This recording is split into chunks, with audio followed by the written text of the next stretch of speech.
are. Oklahoma is underrated, man. It's a great state to hunt whitetails, and everywhere I've been in the state, there's an opportunity to find a big buck. You just got to know where they're hiding out at. So what's your favorite to go hunting here in Oklahoma? I would say, I got to go with whitetail. I love the pursuit of whitetails. Just the cat and mouse game and the strategy about it, and finding these little pockets where these big bucks are hiding, where other people have maybe overlooked. And it is, some people say it's a well-kept secret as a state, but at the same time, it's also a state where, pretty much anybody who lives in the country either hunts or has a relative who hunts. And so they are a very high-pressure deer, and they've seen about everything. And so finding the pockets of bucks that have been untouched and might have something really special in them, that's the challenge that I really enjoy. And I go back to whitetail every time. It's super, super fun for me. So. Well, you'd said you love finding these little pockets where other people overlook. What are you seeing? What are you seeing that other people don't, that you call overlook or pockets? Yeah, I would say anywhere where hunting pressure has been low for a while, or where people have said that they've been hunting but they really haven't been hunting. Everybody's you go knocking doors, or you go ask somebody if you can lease their land for hunting.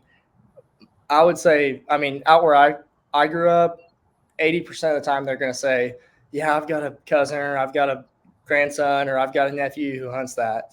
But honestly, the amount of times that really holds a ton of weight is pretty low, I would say. Like, what they're talking about is a guy who's going to come out there once or twice a year. And so those are places that could even be considered pockets that have been low pressure for a long time, that normally people would be like, oh man, somebody's hunting that. They've got all the bucks on there on lock. But in reality, they're going out there once or twice a year, and that's not enough to really know what's there. And so there's bucks that on properties that quote unquote have been hunted that will never get seen. And so those are the places that I like to key into for sure.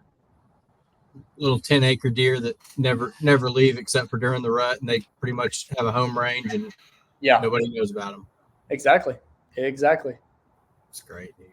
So you want to stick to Oklahoma hunting, or you want to branch out just a little bit? Because I want to know where you're going outside the state. Yeah, I would love to branch out. I really am pretty whitetail obsessed right now because it's pretty accessible for me. I've, the old dad and I kind of worked out a deal for getting the Super Slam done and getting that, all taken care of. And now it's kind of more on me at this point. And so the whitetail is really something that I can afford to go do, and something that, I can go do really anytime I want. And so I have a buddy who owns a ranch in Ohio, and I would like to go to Ohio this year and see if I can hunt whitetails up there. And then I've got another friend who owns a place in Missouri. And so I'd like to go and just try my hand at those different deer and hunting deer in those different environments. And I find that challenge of just, being dropped in a place and having to figure it out really fun. And these places that I hunt around here, I watch them so much that at times it's like the mystery is taken away unless you're, trying to get on a new property. I kind of know what's going to be there.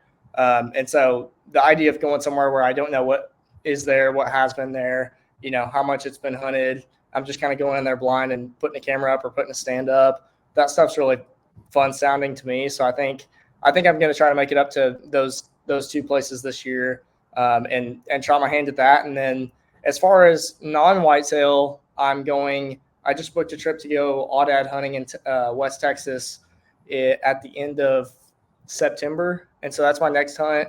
And then I'll be hammering the ducks this winter back here at home. And so that's kind of what has been taking up a lot of my time recently, is whitetail, ducks. And then I love hunting the Texas exotics. It's super, of all the animals I've been blessed to hunt in North America, I would say that the Texas axis or aoudad free ranging poses a really, really awesome challenge, and it's a fun hunt. And so I try to get down there to hunt those anytime I can.